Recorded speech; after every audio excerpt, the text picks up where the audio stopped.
వచ్చేసింది. మీకు నచ్చితే లైక్ చేసి కామెంట్ చేయండి.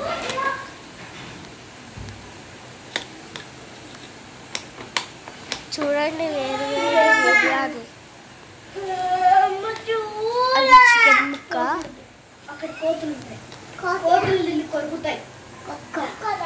అది బాగుందా?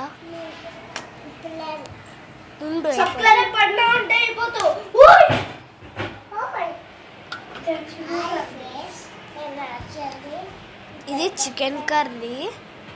మీకు నచ్చిందా ఈ చికెన్ కర్రీ? ఇది పెరుగు పచ్చడి. పెరుగు ఇప్పుడు కొత్తిమీర వేయాలి. అంతే అంతే పెరుగు పచ్చడి రెడీ. ఇప్పుడు అంతా రెడీ అయిపోయింది. మీరే చూసుకోండి.